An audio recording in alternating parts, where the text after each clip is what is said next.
Cuscuz? Você viu a mensagem da Apocalipse. Andressa? Vi. Apocalipse 20, de 7 a 15, diz o seguinte: Quando terminarem os 1000 anos, Satanás será solto da prisão e sairá para enganar as nações, Gog e Magog, em todas as extremidades da terra. Ele as reunirá para a batalha, um exército poderoso, incontável como a areia da praia. Subiram pela vasta planície da terra e cercaram o acampamento do povo santo e a cidade amada. Mas fogo do céu desceu do céu e os consumiu. O diabo, que os havia enganado, foi lançado no lago de fogo que arde com enxofre, onde já estavam a besta e o falso profeta. Ali serão atormentados dia e noite, para todo sempre. Vi um grande trono e aquele que estava sentado nele. A terra e o céu fugiram da sua presença, mas não encontraram lugar para se esconder. Vi os mortos, pequenos e grandes, em pé diante do trono de Deus, e foram abertos os livros, incluindo o livro da vida. Os mortos foram julgados segundo o que havia feito, conforme o que estava registrado nos livros. O mar entregou seus mortos, e a morte e o mundo dos mortos também entregaram seus mortos. E todos foram julgados, de acordo com seus atos. Então a morte e o mundo dos mortos foram lançados no lago de fogo. Esse lago de fogo é a segunda morte. E quem não tinha o nome registrado no livro da vida foi lançado no lago de fogo. Amém.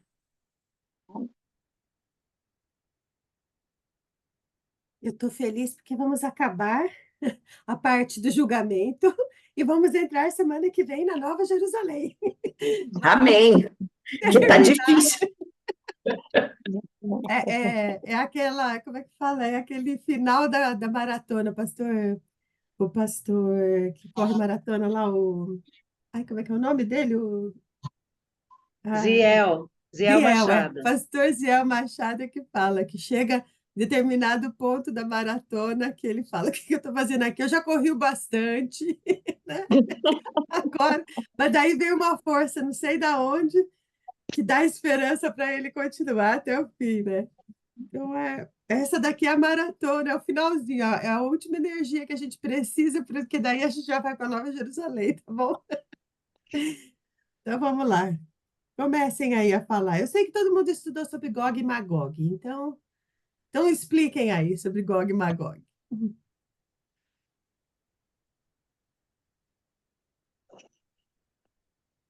Estou esperando a Edna. A Edna, com certeza. Ela está ali segurando a boca para dizer que ela não vai ser a primeira, mas ela vai. Vamos lá, Edna. Não, não vou não. Dessa vez não vou não, ficar quietinha hoje. Como assim? Vai lá, Gog e Magog, Edna. Eu sei que você estudou. Fala aí. Não, não estudei muito, não. Eu estava lendo o livro do pastor Dias Hernandes, né? Ele fala, né, da questão do Armagedon e Gog e Magog ser a mesma batalha, né?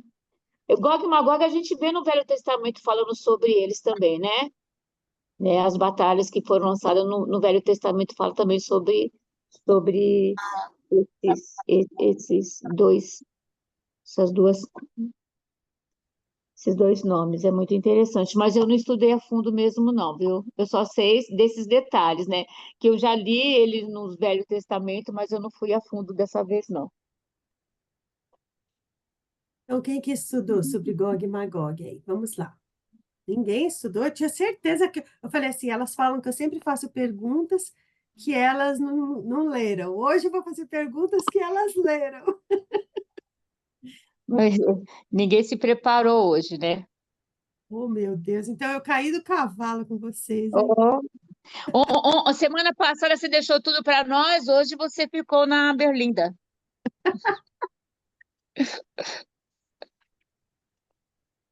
depois da Nova Jerusalém, porque é a parte que eu gosto.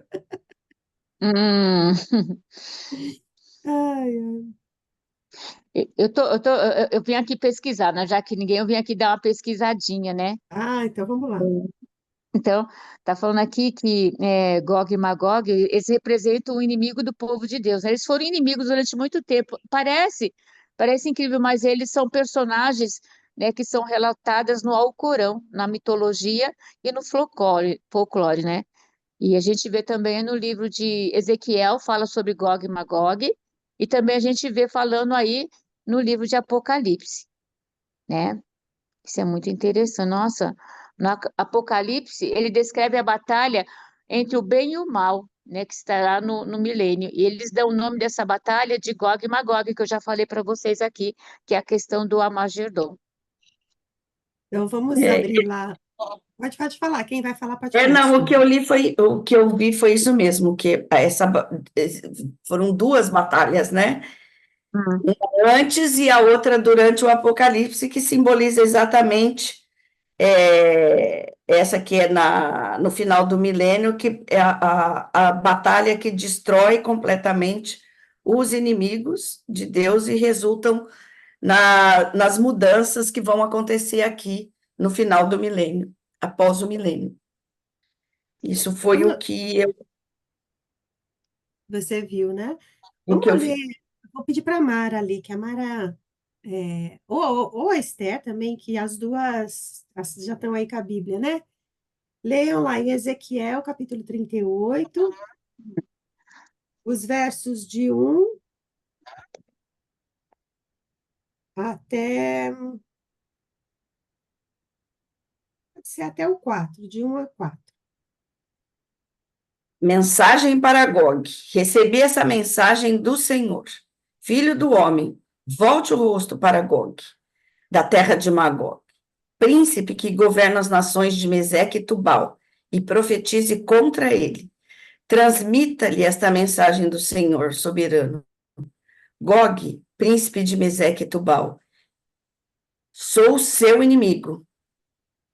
Eu farei voltar e colocarei argolas em seu queixo, para levá-lo junto com todo o seu exército, seus cavalos e condutores de carros de guerra, vestidos com sua armadura completa, e uma grande multidão, armada com escudos e espadas. Esse, essa figura no Apocalipse, nos outros textos também, mas no Apocalipse é essa ideia mesmo dos inimigos de Deus, né? E o interessante aí é que há uma profecia também para o inimigo, né? E essa profecia é de que o Senhor os levará preso, né? E esse Gog, você vê que, pelo texto que a Esther leu aí sobre príncipe, cavalo, o que ele se parece no Apocalipse? Com a besta? Com esse poder humano, com tudo isso que a besta, o dragão, com tudo isso que representa. Então, aí, no caso, João, vocês veem uma coisa bonita pra caramba aí, olha. João, um judeu do século I, comentando um texto de de Ezequiel, um profeta de 400 anos, mais ou menos, antes dele, e João era só um pescador, gente. Tudo bem que era de família de classe média, poderia ser de classe média. Isso mostra uma coisa que está embutida aí, que às vezes a gente não percebe, que foi o Espírito Santo que instruiu João de uma forma que não importa que João era só um pescador, mas tudo aquilo que João aprendeu, né? Como é que o povo de Deus, ao longo da história, estuda? Como é que o povo de Deus, ao longo da história, é instruído para demonstrar a palavra de Deus e a história de Deus, né?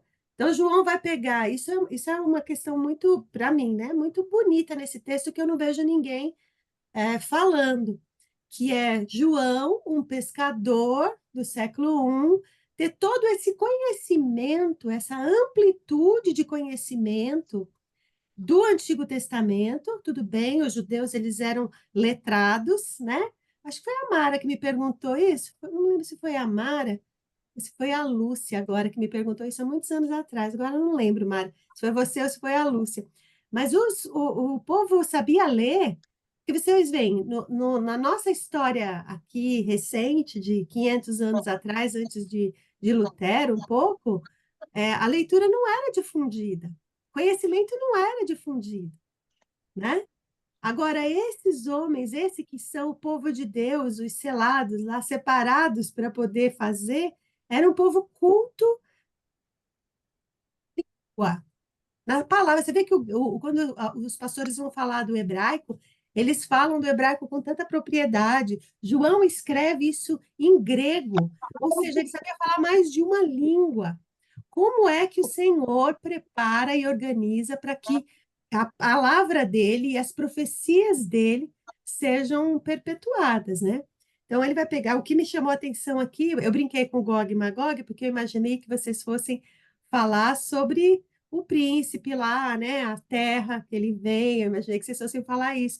Mas o que me chamou a atenção nesse texto foi perceber como é que Deus abre a nossa mente, como é que Deus dá instrução para o povo dele, para conseguir compreender as suas promessas, né?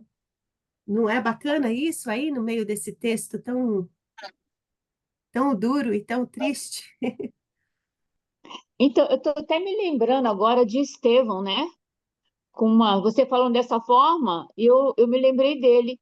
Como uma pessoa naquela época tão inculta, diante daquelas pessoas tão cultas, né? Ele, ele preparou uma linha de defesa naquilo que ele cria, tão extensa e com tanto conhecimento, né? Que todos ficaram ali de boca aberta. Como esse homem tão inculto pode ter todo esse conhecimento, né? Então, a gente comecei, você falando aí, eu comecei a pensar nele dessa forma, né? Ele não conhecia nada, mas ele foi instruído ali pelo Espírito Santo de Deus para falar tudo aquilo que que aquelas pessoas precisavam ouvir. É isso. E como a Igreja de Cristo tem isso, né? A Igreja de Cristo não é revelado a ela e é dado sabedoria, e os dons do Espírito, ou o dom do Espírito, e as suas faces, né? À toa, gente. Nós não estamos aqui nessa plataforma estudando o Apocalipse há um ano. Quem está estudando mais tempo, Marcos, João, Lucas, João, Apocalipse, já são 4 anos, para que isso fique em nós. Isso tem que fazer parte do reino de Deus, né? Isso tem que fazer parte do reino de Deus. Você tem que fazer parte do reino de Deus. Isso não é só uma comida que você se alimenta aqui e mantém aqui, né? Não, é um alimento que te sustenta, claro, abre a sua mente para que você possa ser isso no mundo, possa ser essa luz no mundo, né? Mais do que a tristeza de dizer aqui nesse texto que todos serão julgados, que os livros serão abertos, etc., que é o que a gente vai ver na sequência, é a gente se lembrar que nós somos não os proclamadores do juízo de Deus, embora a gente fale do juízo de Deus, mas nós somos os proclamadores da salvação de Jesus Cristo, né? E Deus vai dar a cada uma de vocês, a cada uma de nós, Deus tem dado, aliás, eu vou mudar a frase, Deus tem dado a cada uma de nós tudo que a gente precisa para levar esse evangelho adiante. E se você sente falta de alguma coisa para levar esse evangelho adiante, peça a Deus. Tiago fala isso, né? Se é Isso. sabedoria, peça a Deus sabedoria. Se é recurso financeiro, peça a Deus recurso financeiro.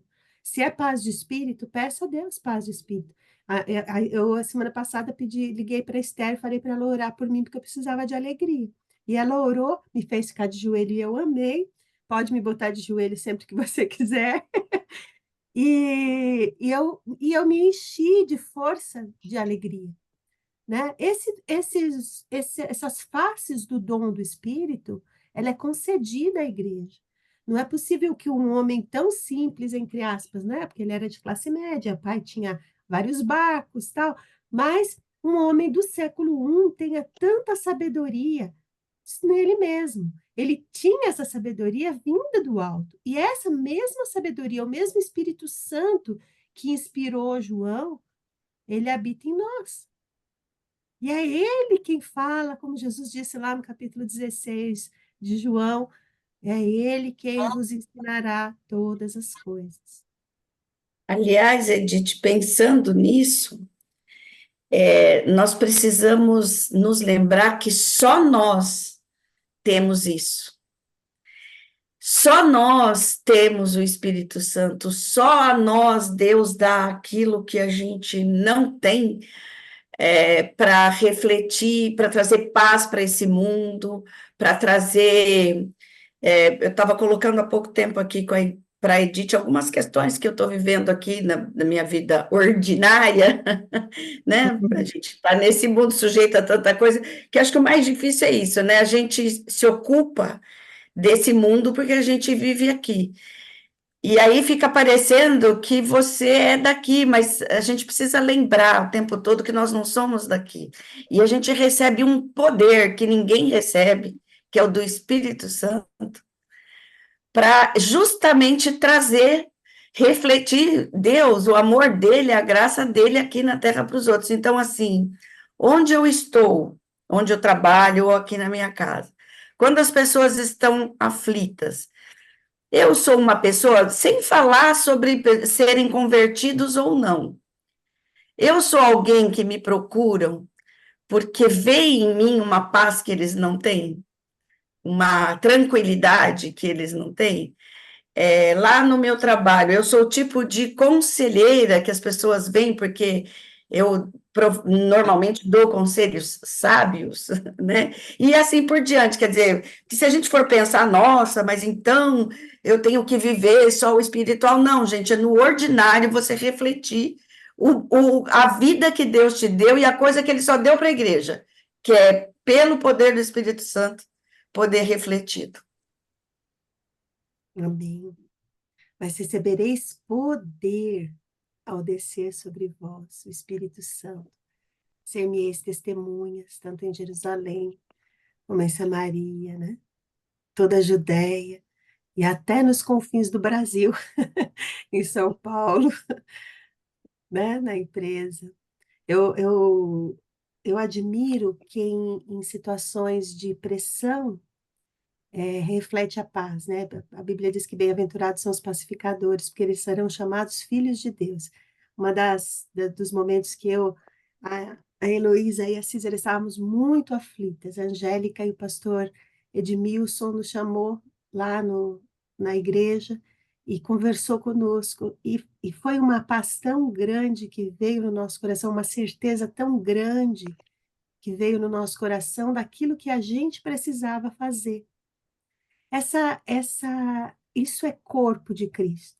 Nós não somos da igreja do pastor Edmilson e da Angélica, mas nós somos da igreja de Cristo e eles também são. Então, isso é corpo. O corpo cuida de si, por isso que eu achei bacana você usar essa expressão, Esther. Não importa se é crente ou se não é crente, porque nós não éramos crentes, mas nós precisávamos dessa paz, né?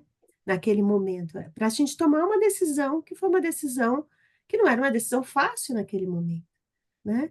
A semana passada precisava de alegria, era uma questão importante. Então, nós não recebemos o Espírito Santo para a gente ficar cheia de poder, e agora quem manda sou eu. Esse não é o Espírito Santo. Esse é o Espírito do outro lado, que a gente já viu bem. O Espírito Santo é um espírito de acolhimento, né? Que promove no outro, que suscita no outro os mesmos dons, ou o mesmo dom do Espírito, a mesma paz, né? Eu estava em dúvida se a gente, no próximo ano, eu ia propor para a gente estudar Atos, que tal, ou se a gente ia voltar para Mateus, porque Mateus foi o único renegado entre os evangelhos, mas eu estou achando que agora o Senhor já está me dando uma direção que é Mateus, porque a gente tem que estudar o monte das bem-aventuranças. A gente tem que estudar as bem-aventuranças de Cristo, porque só está lá em Mateus, e elas são revolucionárias. E ele faz uma boa conexão com o Apocalipse. Tá vendo como o Senhor vai dando direção? Depois a gente estuda a igreja, porque a igreja depois é bagunça e briga. Mas primeiro acho que a gente tem que firmar as bem-aventuranças, né? Olha, eu Quem defendendo achar aqui que a não é só ler o início de tudo. Gente, eu passei aqui na igreja 2 anos estudando Mateus com o pastor Dimas, 2 anos, né? Domingo que vem ele vai começar com Eclesiastes. Mas foi maravilhoso percorrer esses 2 anos e ele esmiuçando esse evangelho para a vida da gente, porque você traz para a praticidade do seu dia. Aliás, a Bíblia toda faz isso, né? Mas foi muito importante a gente ter esse contato direto com Mateus. Olha aí, ó. Então, agora vamos voltar aqui para a gente terminar o Apocalipse, porque é engraçado como a gente está fazendo uma coisa, mas já sonhando com outra. É isso que eu falo. Como é que as pessoas lêem a Bíblia? Fala para mim. Existe essa possibilidade? Porque a gente já faz. A Esther dá para a gente alguns devocionais sobre personagens bíblicos, né? E quando ela está terminando o personagem, ela já começa a falar do próximo. É muito interessante.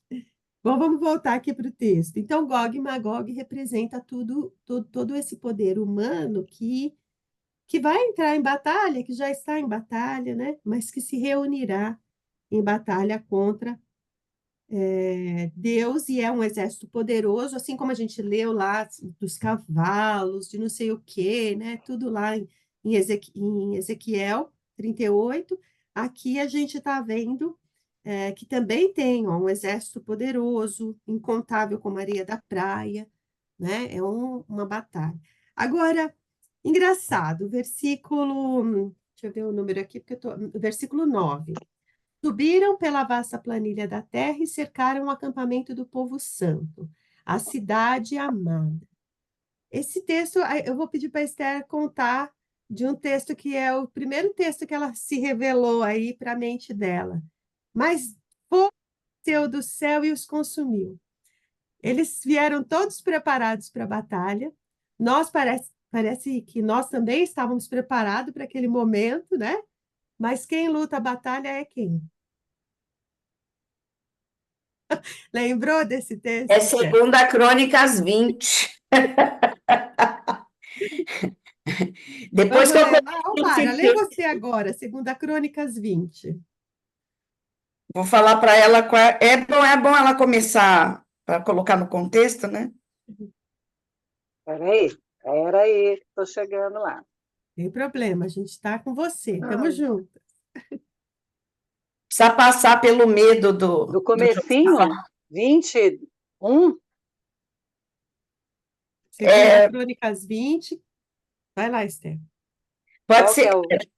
É porque se não passar pelo medo de Josafá, não vai dar certo, né? Então, só que vai ser uma leitura um pouquinho mais, porque vai até.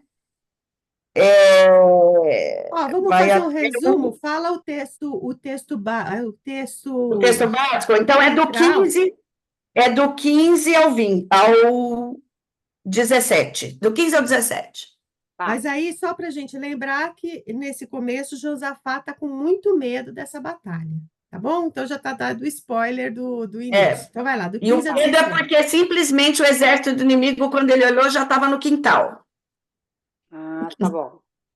Ele disse: escutem todos os que vivem em Judá e em Jerusalém e o rei Josafá. Assim lhes diz o Senhor: não tenham medo, nem fiquem desanimados por causa desse exército enorme, pois a batalha não é de vocês, mas de Deus. Amém? Nossa! Amanhã desçam contra eles, eis que virão pela subida de Ziz, e vocês os encontrarão no fim do vale, em frente do deserto de Jeruel. Vocês não precisarão lutar nessa batalha. Tomem suas posições, permaneçam firmes e vejam o livramento que o Senhor lhes dará. Ó Judá, ó Jerusalém, não tenham medo nem desanimem, Saiam para enfrentá-los amanhã e o Senhor estará com vocês. Não é tudo a Não ver precisa com fazer esse nada, só vai. Não é tudo a ver com esse texto. A gente às vezes fala assim, eu preciso pregar para tirar o meu, sei lá, o meu querido do inferno, eu preciso fazer isso, eu preciso fazer aquilo. Então, não. É só se preparar, tá? Firme na batalha e ver o que Deus vai fazer. No caso aqui, o exército inimigo se preparou, o exército inimigo era incontável.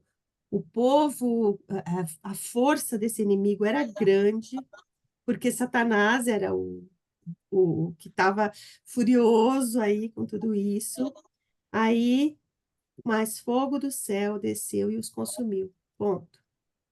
Não teve aqueles que estavam vestidos de branco, aqueles lá, não era para batalhar nessa batalha aí.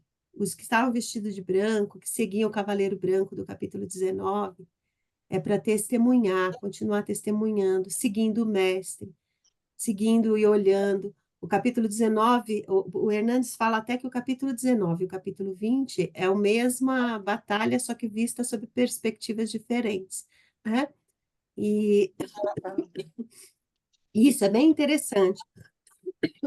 Então, o nosso papel lá, vestido de branco, seguindo a Cristo, que é o papel da igreja, eita, esse papel é o papel de se preparar, de estar pronto, estar com a veste, se preparar. Esse texto aí de Segunda Crônicas foi maravilhoso para minha mente quando eu li isso aqui. Mas quem vai batalhar, quem vai lutar, quem vai fazer é Deus. Mais fogo caiu do céu. Eu preparei para a guerra. Eu fiz isso, fiz aquilo. Tá, fogo caiu do céu e a coisa resolveu e eu não fiz nada, a não ser estar pronto. Você viu o Isaías 66? Ele vai confirmar um pouquinho o que está escrito aí, né? Tão certo como meus novos céus e minha nova terra permanecerão, vocês sempre serão meu povo, com um nome que jamais desaparecerá, diz o Senhor. Toda a humanidade virá me adorar uma semana após a outra, um mês após o outro. Quando saírem, verão os cadáveres dos que se rebelaram contra mim, pois os vermes que os devoram nunca morrerão, e o fogo que os queima nunca se apagará. Todos que passarem por ali os verão com mais absoluto horror, né? Então, está confirmando o que você está lendo aí no, É, no 10, né? é, Quando o diabo vai ser enganado e lançado no lago de de fogo. fogo. Né? Eu Bom, achei interessante quando ele fala assim: tão certo como meus céus e minha nova terra permanecerão, vocês sempre serão meu povo, né? Então, Deus não faltará com a palavra dele, continuará sendo fiel com o povo dele. é isso, é isso. Bom, então o diabo e os que havia enganado foi lançado no lago do fogo, que arde com enxofre, onde já a besta e o falso profeta, olha que interessante, a besta e o falso profeta já estarão ali, né? Ali serão atormentados dia e noite para todo sempre. E o julgamento final, esse aí é interessante.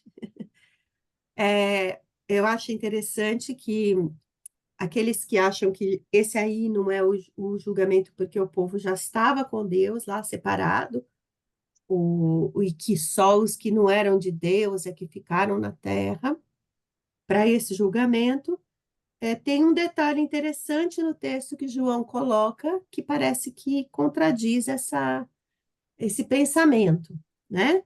E que detalhe interessante que é esse?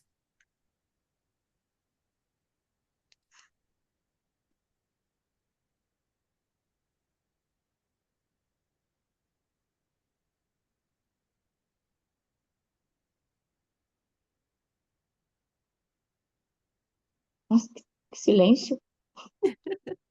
Eu fiz uma cara de, opa, achei. Porque o livro da vida também é aberto. Isso aí. Por que que o livro da O livro vida da... viria, né? Se Pode eu não falar, Mari. estivesse lá, né? Por que que ia abrir o livro da vida se eu não tivesse lá, né? Não ia precisar, ia abrir só os outros. Então, né? Se o livro da vida tá, é sinal que aqueles que têm o nome escrito lá vão estar também. Ou é só para passar na cara dos que não estão escritos? Só para Mas jogar é assim, bem ó, vocês não estão aqui. É porque, como nessa hora também foram trazidos todos os mortos, os pequenos, os grandes, então aí tá todo mundo na mesa, né? Então precisa abrir o livro da vida, porque aí tem mortos que seus nomes estão lá, muitos, né? Para a glória O, de o, Deus. o Hernandes diz, né? O livro é aberto e todos serão julgados segundo o que está escrito no livro. Pelas obras, ninguém será justificado diante de Deus. Todos serão indesculpáveis diante de Deus pelas obras, né? Estava escrito, o julgamento será um julgamento com juiz, mas sem jurados, né? Uma acusação, mas sem defesa, e uma sentença sem apelo, né? Então, tudo. Quando eu estava lendo isso, eu entendi uma sentença sem apelo, né? Aí eu falei assim, eu lembrei daquele filme, ai, gente, que ela fala lá no final, né, que todos foram condenados para o inferno, né, e que eles não sabem, e eles vão recorrer à Virgem Santa, a Maria, para interceder por Jesus. Eu esqueci o nome desse filme, Ah, é o Alto né? da Compadecida. O Alto da Compadecida, né? Quando eu estava lendo isso, eu pensei nisso. Eu falei assim, então, gente, não tem apelo, né? É o que é e pronto, né? O que você fez e pronto, você não vai apelar para tal coisa, para mim, para eu ser justificada para eu entrar. Uma vez salvo, sempre salvo, você já está justificado, né? Já está salvo, já está fazendo, você não vai ter a quem recorrer. Agora, quem não está salvo, né? Vai tentar procurar alguém para se justificar e não existe, porque o julgamento já está sendo feito. E não existe, não existe defesa para o que ele viveu a vida inteira. A fase do recurso é a vida. A fase do Isso, recurso é a vida, não é o dia do julgamento, né? isso. Eu acho interessante que aqui, alguém está com outra tradução que não seja a NVT? Se tiver, leia, por favor, é, esse versículo que fala, deixa eu ver, o 12.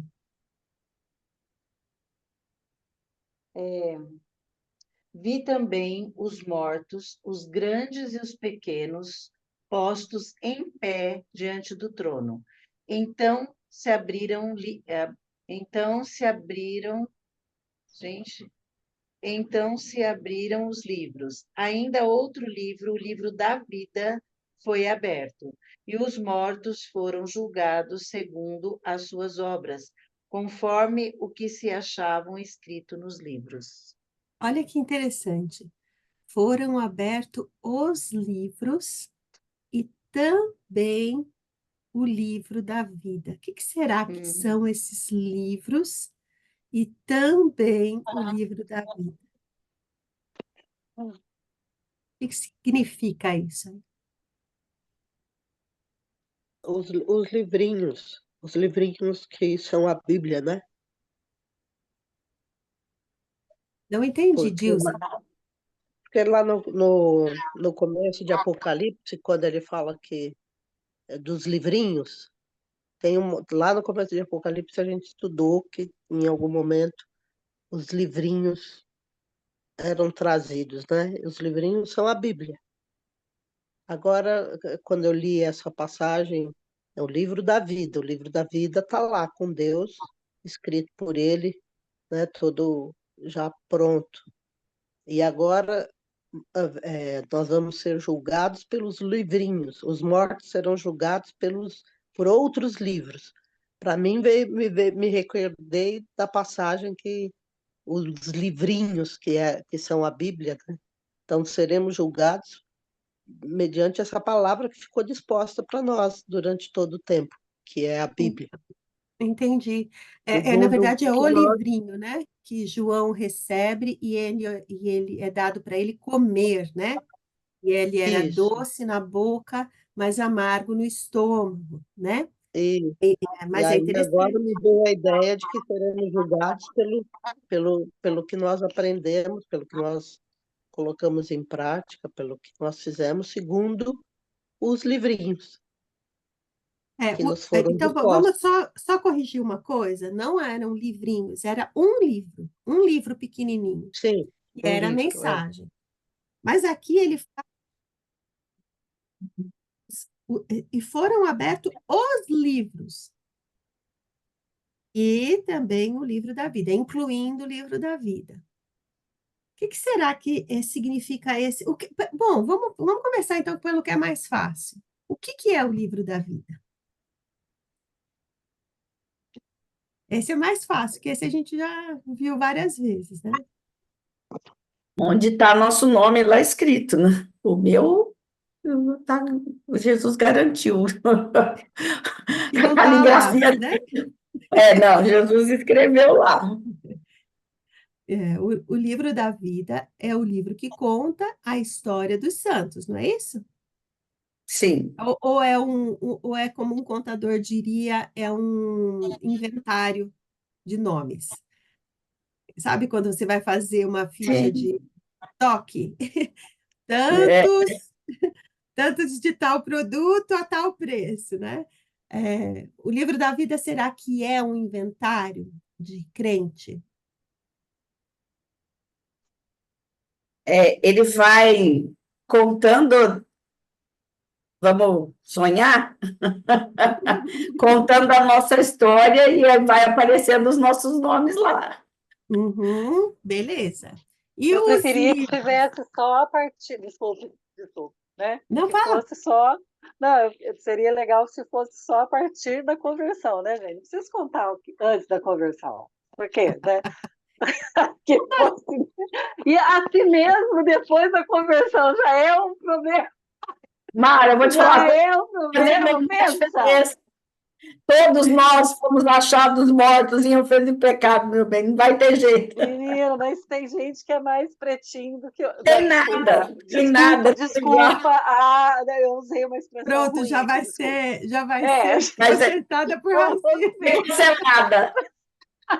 Não, gente, mas olha, eu lembro que eu ouvi uma vez uma pregação de um pastor falando que, contrariando, inclusive, tudo isso que nós estamos falando aqui, que os salvos não seriam mais, eles não passariam pelo julgamento. Assim, que o salvo, uma vez salvo, então ele não passaria pelo julgamento. Eu falei, nossa, mas isso aí podia ser verdade mesmo, né?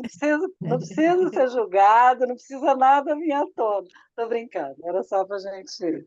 Porque esse Sabe momento vai que ser, gente, vai ser bem punk, mas legal, né? penso, Vamos lá. Não, certeza. mas o que eu acho mais, assim, é aquilo que eu estava falando antes, tem coisa que não dá nem para a gente querer entender ou não, seja lá como for, o gostoso é que Deus coloca todo mundo no mesmo patamar.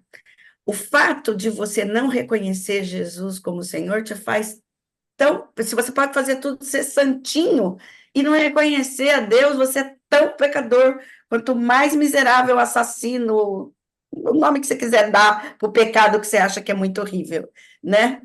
Então, como Deus colocou todos pecaram e foram destituídos da glória, nós perdemos a glória igualmente, acabou. Então, está explicado por que aqueles atos horrendos, porque pecamos, a glória saiu, aí não tinha jeito. Essa questão desse livro aí é uma coisa muito interessante. Essa revelação eu achei muito interessante. Quando Jesus recebe o livro da vida, ele recebe o livro, os 7 selos, e só ele poderia abrir a história.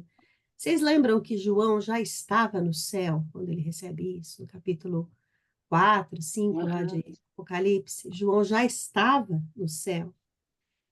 Existe a história escrita na cronologia, que tem o pecado, que tem a nossa vida mundana, que tem os nossos atos, né? Essa história está escrita nos livros. História de todos nós, a história da humanidade, ela está escrita nos livros. Essa história é a história humana, a história cronológica, a história com data, o pecado de Davi. E esses livros, esses que vão ressuscitar todos, né, vão ver, vão se reconhecer na história da humanidade. Todos os que nasceram, obviamente, né, estão ali escritos nesses livros, estão descritos nesses livros. Mas existe a mesma história escrita sobre a perspectiva do céu, sobre a perspectiva da eternidade. Se o seu nome está escrito, ou seja, se a sua história está registrada nesse livro, habitado, né? Nesse lugar habitado, da eternidade, se seu nome está nesse livro, se a sua história está ali, você é chamado de filho de Deus e entra no gozo do Senhor. Não é isso que Jesus fala lá, né? Entra, conheço você, eu conheço você. Lembra aquela passagem que Jesus fala isso? E, mas nós expulsamos demônio no seu nome, nós curamos o seu nome. Não, não conheço. Por quê? Porque o nome não estava registrado no livro da eternidade, no livro da vida. Nós podemos fazer muitas coisas nessa terra em nome de Jesus. Nós podemos fazer muitas coisas, nós podemos ir à igreja, nós podemos ser santos, mas se nós não entrarmos no céu, na eternidade, se nós não entrarmos nesse espaço onde Deus habita, no Santo dos Santos, quantos nomes nós temos na Bíblia? Quantos exemplos nós temos na Bíblia para poder dizer que espaço é esse? A presença de Deus. Se nós podemos seguir todos os ritos, mas se nós não entrarmos na presença do Altíssimo, nossa história não fica escrita no livro da vida.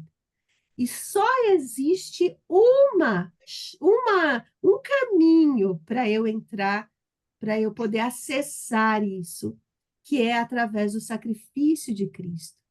Então, lá não importa os pecados que eu cometi, não importa, isso fere o lado meu humano. Não é que isso não está registrado no livro da vida, mas é que isso faz parte da minha história escrita no livro da vida, né? Então, esses livros que ele fala aqui é o livro de toda a humanidade. Toda a humanidade, todos vão estar escritos ali.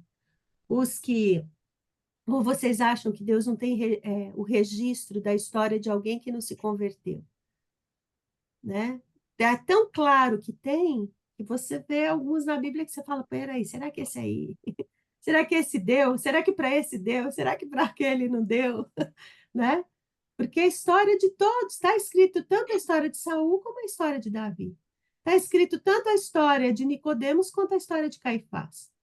Está escrito tanto a história do soldado romano que foi pedir, do centurião romano que foi pedir para Jesus, quanto a história de Pilatos, né?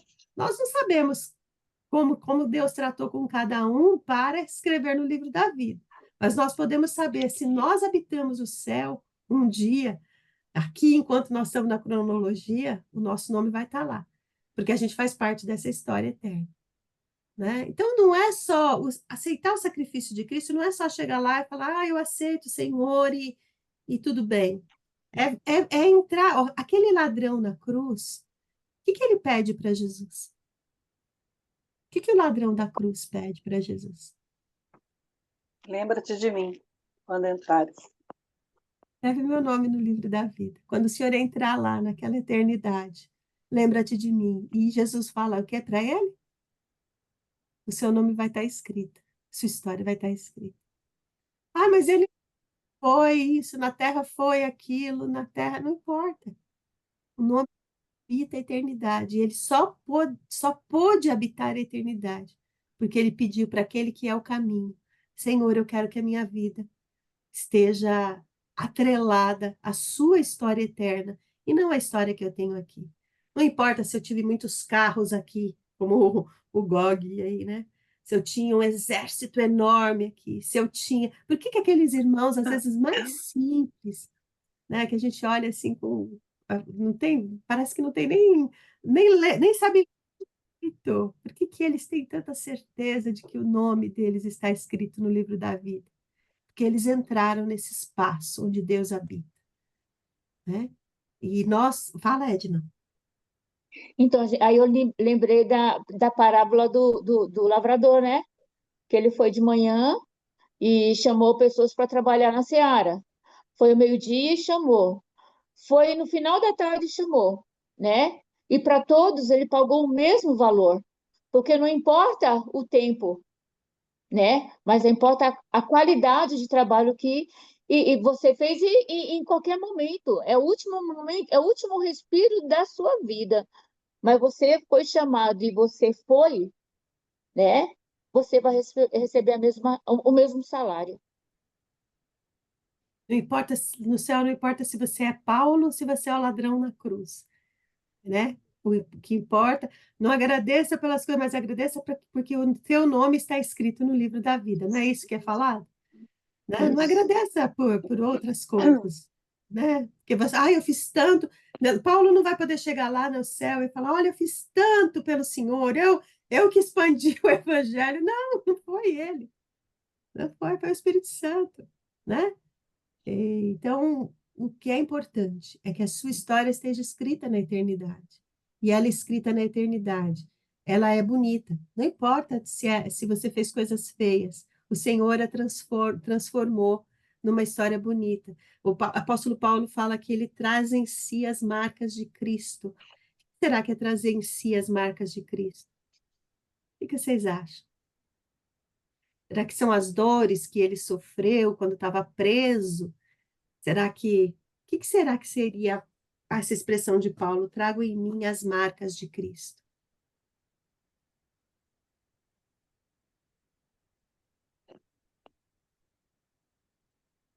Todo o processo dele, né? Depois que ele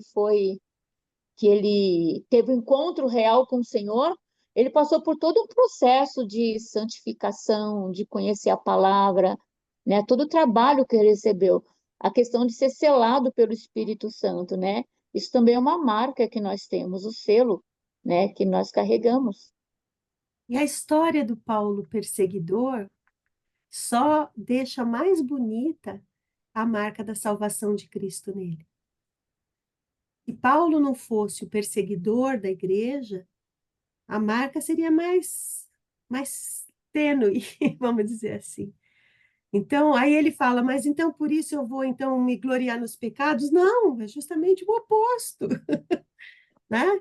Porque ele, que era o perseguidor da igreja, que era o improvável, o que não tinha jeito, pois foi esse que, quando Cristo marca, Cristo sela, se transforma no que prega, no que fala.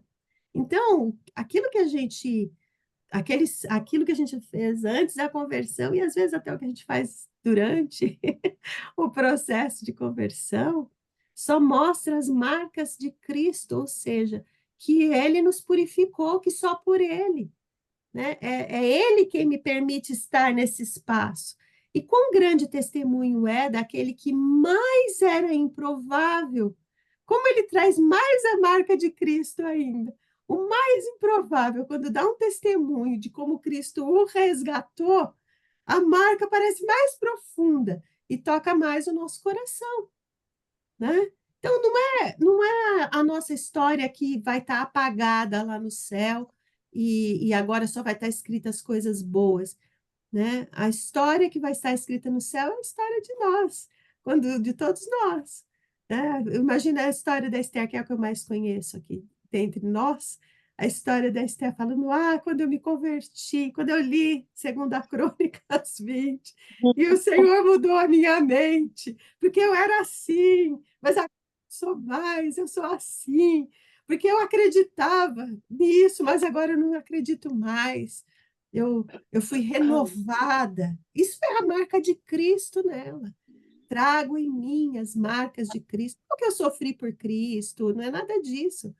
É como só Cristo poderia me marcar para que eu ficasse diferente.